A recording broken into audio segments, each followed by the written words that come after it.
তিনি জলের মধ্যে কৃষ্ণ দেখেন, আগুনের মধ্যে কৃষ্ণ দেখেন, আহারের মধ্যে কৃষ্ণ দেখেন। কংস চিন্তায় করে গেল, তার ঘুম নাই। আমাদের মহাপ্রভু বলেছিলেন, কি শয়নে কি ভোজনে কিংবা জাগরণে অহর্নিশি কৃষ্ণ ভজ বলহ বোধন। কি শয়নে কি ভোজনে কিংবা জাগরণে এই কৃষ্ণ নাম করো। কংস করছেন, তিনি সেই দেবকীর অষ্টম গর্ভের পুত্রকে সবকিছুর মধ্যে দেখছেন যে আমাকে মারতে আসছে, ভগবান তো আসতেই হবে, কারণ যে যা আশা করে ভগবান তা পূর্ণ করে। তাই আজকে দেবকী তিনি কারাগারে আছেন, বসুদেব কারাগারে আছেন, তারাও ভগবানকে ডাকছেন, এই প্রভু কবে আমরা মুক্ত হব এই স্থান থেকে। এখন কংসের যে অনুচর আছে তারা সবাই চিন্তায় করে গেলেন। মন্ত্রীকে বললেন, আমাদের মহারাজের দিন নাই রাত নাই, তাহলে কি চিন্তা করে যাচ্ছে, শরীর অর্ধেক হয়ে যাচ্ছে, তাহলে উপায় কি আছে? তখন বলল, শোনো, উপায় একটা আছে। মহারাজের কাছে গিয়ে বলেন, মহারাজ শুনুন, আপনি ওই গোকুলে যে নন্দ মহারাজের দুই পুত্র আছে তাদের চিন্তায় সর্বদাই চিন্তিত, তাই তো? তো তাদেরকে এনে মেরে ফেলা হোক। অক্রূর হলো ভগবানের প্রিয় ভক্ত। সেই অক্রূর যদি যায় তাকে আনা হবে, আর আমাদের রাজপ্রাসাদের বাইরে ওই পাগলা হাতি রাখা হবে।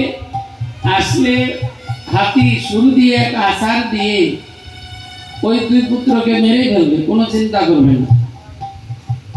সেই মতো অক্রূরকে ডাকলেন কংস। আর অক্রূর অনেক দিনের মনের বাসনা ছিল কি, গর্গাচার্য বলেছেন যে কৃষ্ণ বলরাম নারায়ণের মতো শক্তিমান, সেই কথা মুখে মুখে প্রচার হয়ে গেল। তাই তার একটু দর্শন করার ইচ্ছা ছিল। আজকে কংস তাকে দর্শন করার সুযোগ করে দিলেন। কংস কি করলেন, অক্রূরকে বললেন, অক্রূর যাও, তুমি সেই নন্দ মহারাজের দুই পুত্রকে নিয়ে আসো। অক্রূর চলে গেলেন রথ নিয়ে। নন্দ মহারাজ অক্রূরকে দেখে আনন্দ আত্মহারা। নন্দ মহারাজের কাছে অক্রূর গিয়ে প্রার্থনা করলেন যে তোমার দুই পুত্রকে কংস নিমন্ত্রণ করেছেন, আজকে আমি এসেছি নিতে, চলো। নন্দ মহারাজ কোনো কিছু চিন্তা করলেন না। নন্দ মহারাজ জানলেন আমার কাছে থাকলে দুই পুত্রের বিপদ হতে পারে, কিন্তু সাধুর কাছে যদি থাকে তাহলে একদম নিশ্চিন্ত। ভক্তের হৃদয়ে সদা গোবিন্দ বিশ্রাম, গোবিন্দ কহেন মম বৈষ্ণব পরাণ। ভক্তের হৃদয়ে গোবিন্দ থাকেন, অক্রূর পরম ভক্ত, আজকে নিতে এসেছি তো ভালো কথা। ব্রজগোপীরা তারা শুনে ছুটে এলেন। তারা সবাই আজকে রথের সামনে গড়াগড়ি।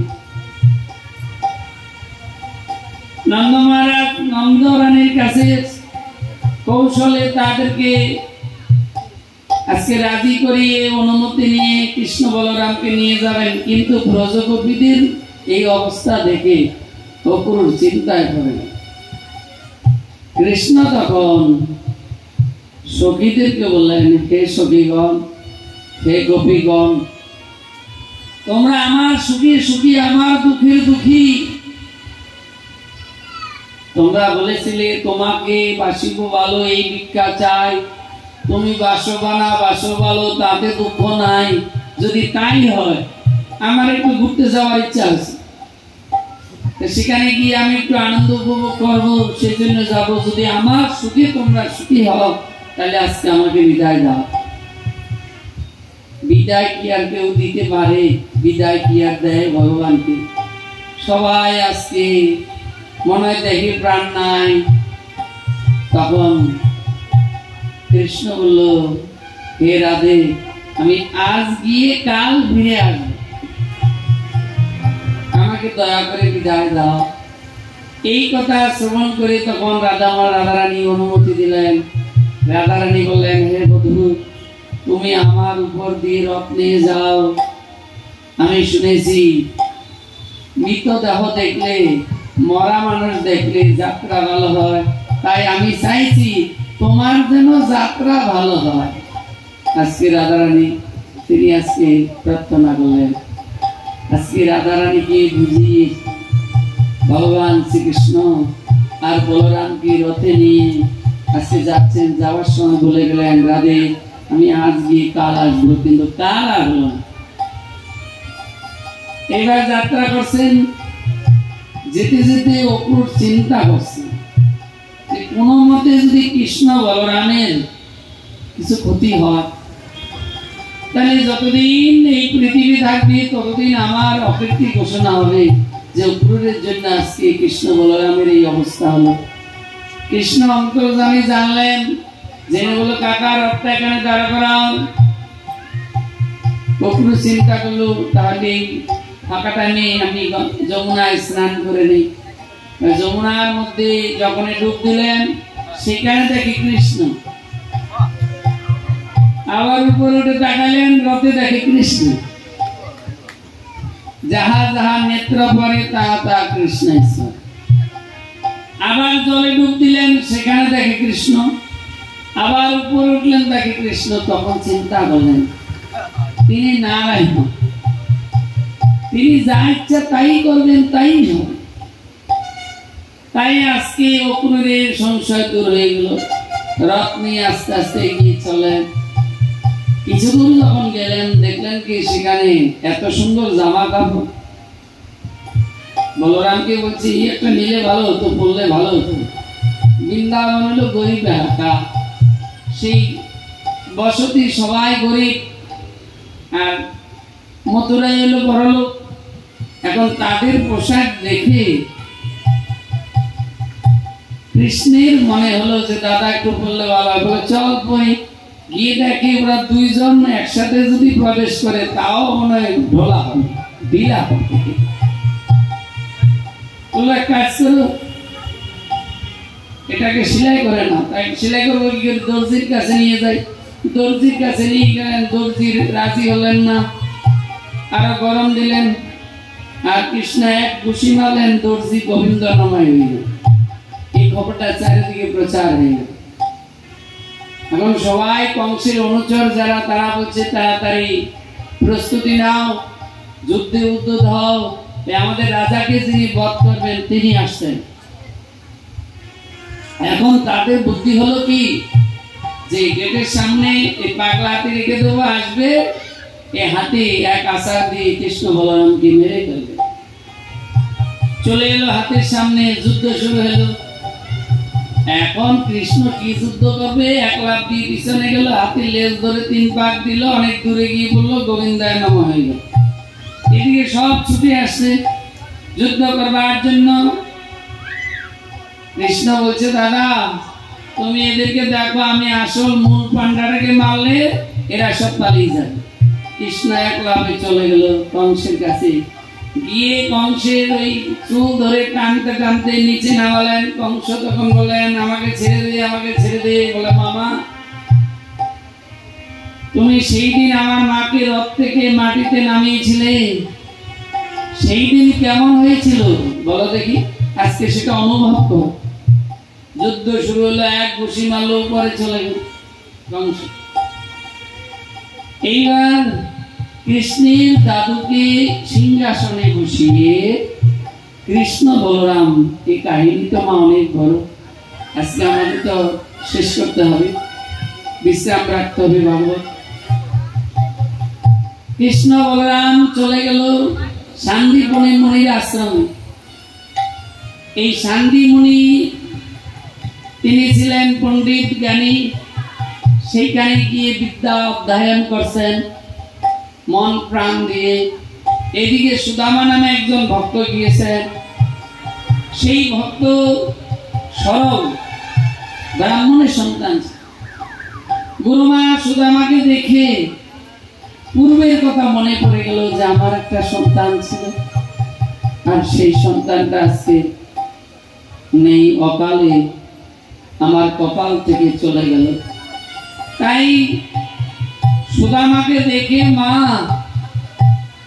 তিনি আজকে জড়িয়ে ধরে সুদামাকে বললেন, সুদামা তোর মতো আমার একটা ছেলে ছিল, কিন্তু দুঃখের বিষয় সেই ছেলেটা অকালে চলে গেল। তখন বলেন, মা আমি তোমার সেই সন্তান, আমি তোমার সেই ছেলে। কৃষ্ণকে ডেকে গুরুমা বলল, শোনো আজকে থেকে এই সুদামা তুই বন্ধু, এক আত্মা, দুজন থাকবি, যেদিকে যাবি যা কিছু করবি এই সুদামাকে কাছে রাখবি। এখন সুদামা ছিল সরল আর কৃষ্ণ ছিল একটু চালাক। যেদিকে যায় সুদামাকে নিয়ে যান। এখন একদিন গুরুমা বলছে, দেখ আমি যা কিছু তৈরি করি তোদের জন্যই তৈরি করি, যা কিছু আমি খাবার করি, কিন্তু অনেক সময় দেখা যাচ্ছে আমি যে পিঠে রাখি, পিঠে অর্ধেকের বেশি থাকে না, ছোলা রাখি ছোলা থাকে না, যাই রাখি সেটা কে নিয়ে নেয়? এই কৃষ্ণের কাজ, ও তো চালাক বেশি, ওই কাজ। কৃষ্ণ চিন্তা করলো কিছু একটা সমস্যা বাধাই কাজ। সুদামা একদম সরল ছিল। সুদামাকে বললেন, শোন সুদামা তুই আমাকে কতটা ভালোবাসিস? বলে, আমি প্রাণীর চেয়ে বেশি ভালোবাসি। প্রাণীর চেয়ে বেশি ভালোবাসি? বলে, আচ্ছা ওই যে মা ছোলা রেখেছে না, পিঠে রেখেছে, সেখান থেকে কটা ছোলা আর পিঠে নিয়ে না। বলে, না না আমি আনতে পারবো না, মা কোথায় আছে এখন? আমি আনলে মা বলবো আমি চুরি করেছি। না, আমি কোনোদিন চুরি করি নাই।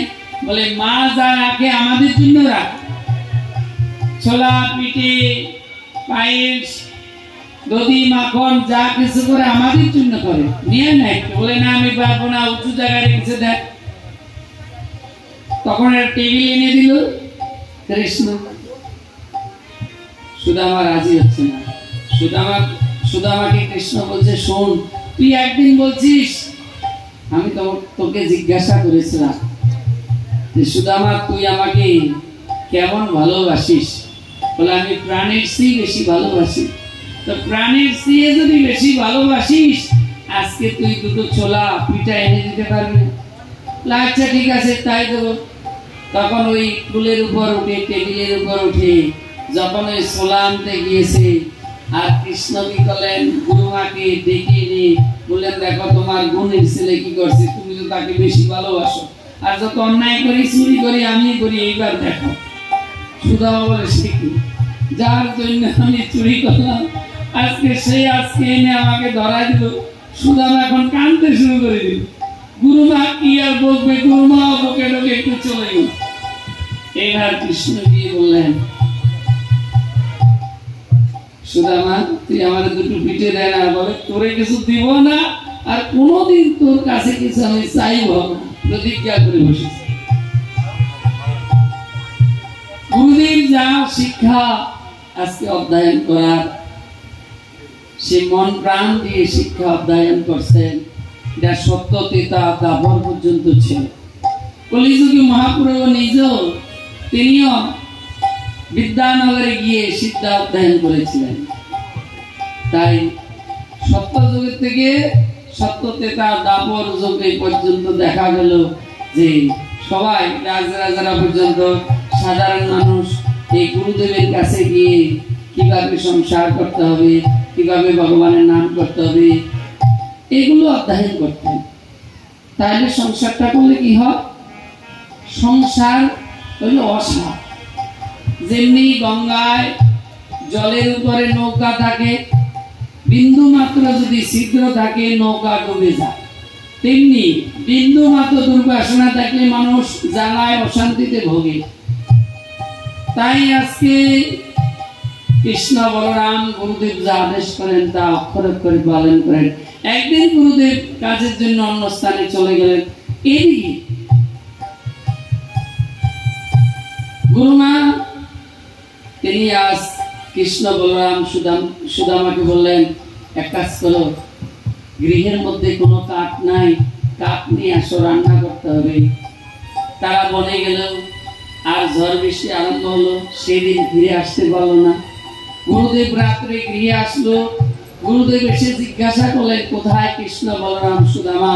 বলে কাঠ আনতে গিয়েছে, কিন্তু ঝড় বৃষ্টির জন্য আর ফিরে আসতে পারে না। তখন গুরুদেব অনেক কথা বললেন। বলে সকালবেলা পথের মধ্যে সেই কৃষ্ণ বলরামের সাথে দেখা হলো। তাদেরকে জড়িয়ে ধরে কাঁদলেন আর বললেন যে তোমাদের সর্বশাস্ত্র হৃদয় উদয় হবে, তোমরা গৃহে ফিরে যাও। গুরুমার কাছে আসলেন, গুরুমাকে আজকে প্রণাম করলেন। গুরুমাকে বললেন, মাগো, গুরুদেব আদেশ করলেন আমরা তো এখন ফিরে যাব গৃহে।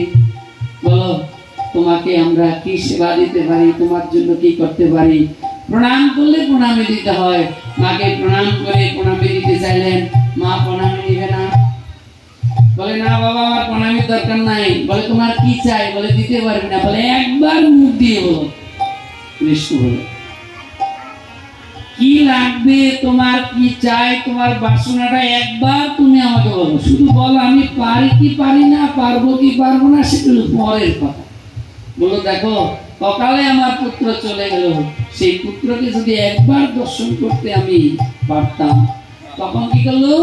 কৃষ্ণ চলে গেল সেই যম মহারাজের কাছে।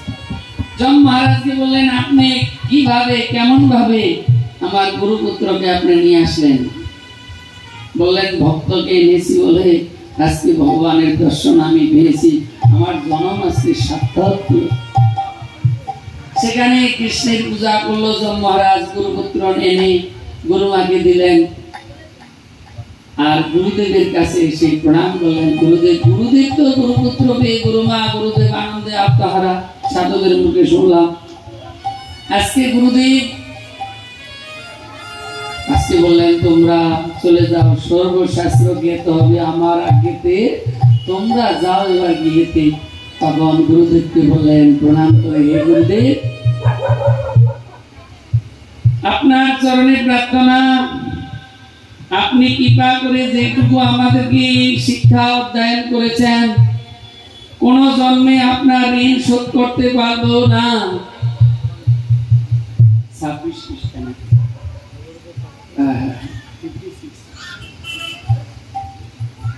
গুরুদেবকে প্রণাম করে গুরুদেবের কাছে প্রার্থনা করলেন, হে গুরুদেব, যেখানে থাকি যেন আপনার চরণ স্মরণ করে থাকতে পারি, আর এই জন্মে নয়, জন্ম জন্মান্তর যেন আপনার সেবা করতে পারি।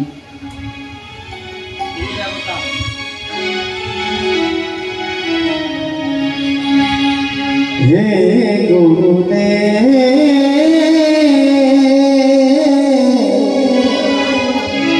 কল্পতরু রাখিও চরণে, তোমার সেবা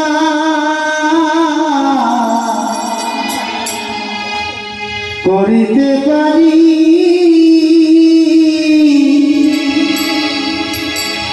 এই আশায় আছে মনে, রাখিও চরণে। হে গুরুদেব, কল্পতরু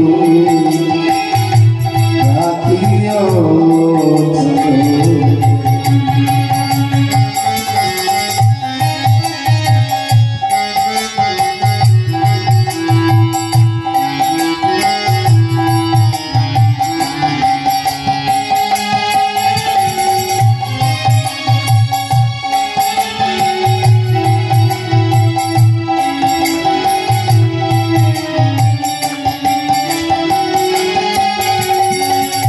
জীবনে মরণে তোমার শ্রীচরণ, হৃদয় মাঝি থেকে তুমি করায় শরণ।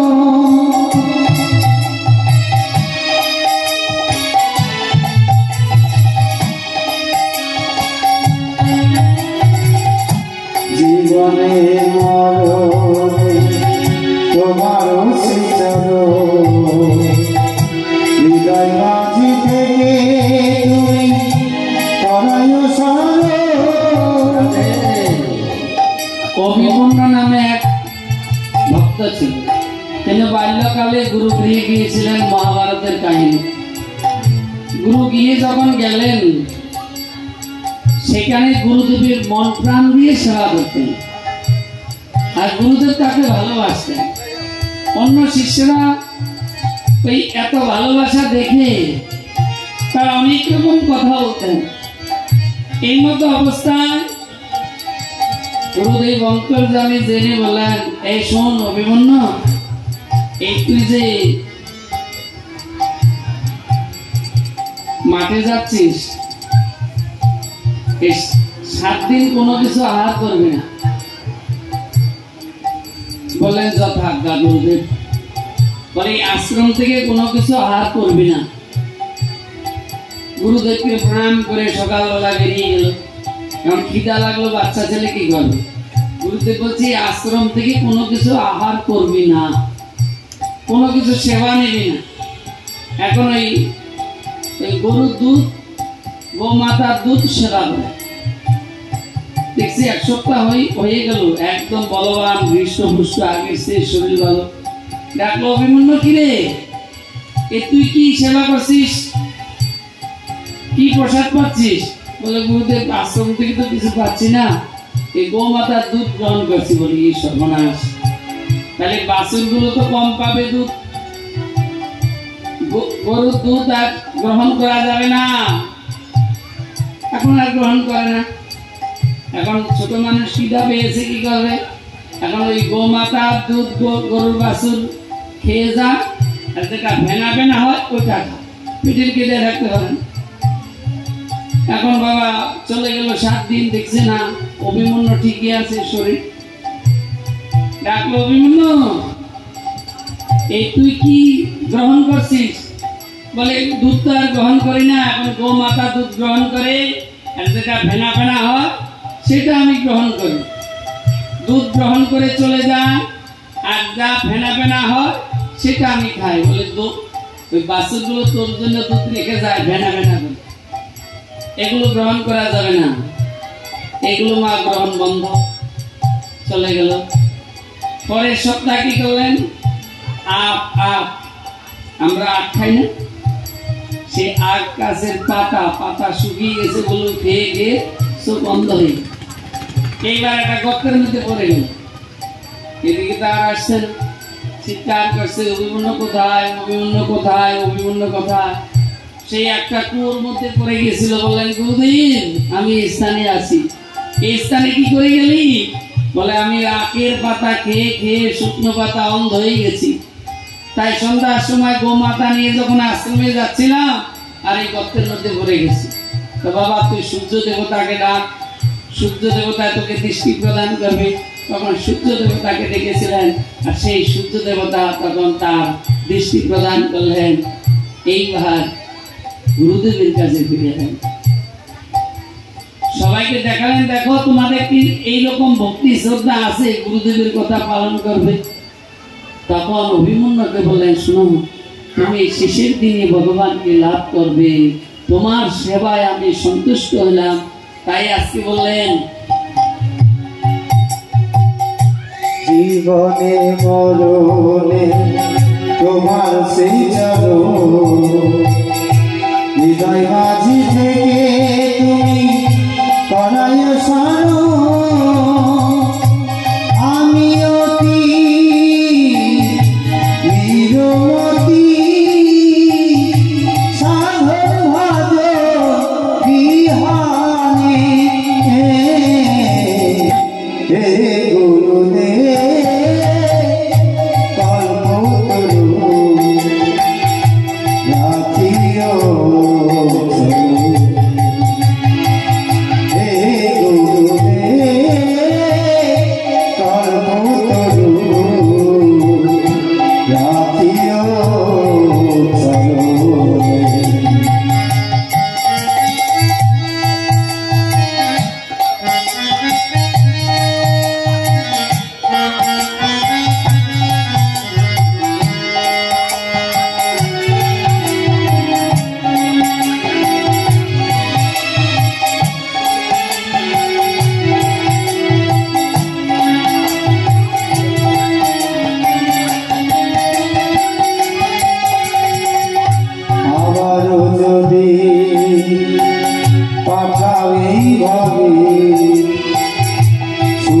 ভক্তের ঘরে জন্ম দিবে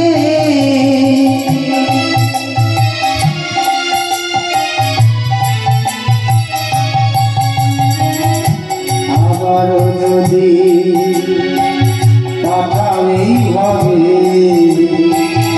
শুদ্ধ ভক্তের ঘরে জন্ম দিবে ভক্ত সাথে কৃষ্ণ না করিব আমি বসে রাত্রি দিনে রাখিও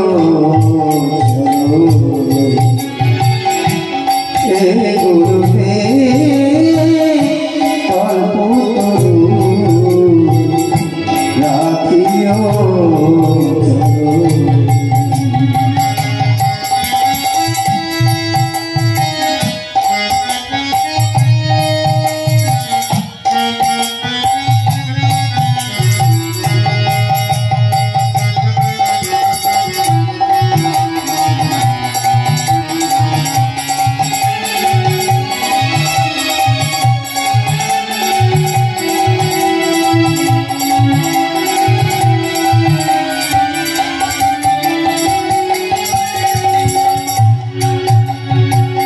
গুরু রাঙ্গপাল বলে শেষের দিনে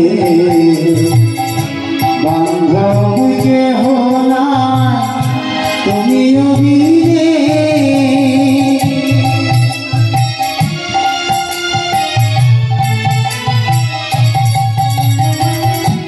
গুরু রাঙ্গপাল বলে শেষের দিনে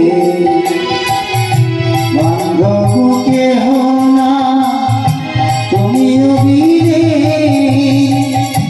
সেই দিন তুমি আমায় কৃপা করে নেবে তুলে হে গুরুলে কল্পতরু রাখিও তোমার সেবা করতে পারি এই আশায় আছে মনে হে গুরুদেব কল্পতরু রাখিও হে গুরুদেব কল্পতরু রাখিও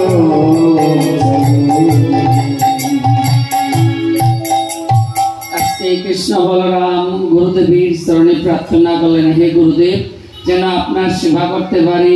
আবার যদি পৃথিবীতে আসি একজন কৃষ্ণ ভক্ত মায়ের গর্ভে জন্ম নিয়ে যেন আসি, মা কৃষ্ণ নাম করবে, মায়ের সাথে সাথে আমরা কৃষ্ণ নাম করতে পারব। রাজা পরীক্ষিত প্রশ্ন করলেন সুখদেব গোস্বামীর কাছে, হে প্রভু, কৃষ্ণ বলে গেলেন আমি আজ গিয়ে কাল আসবো,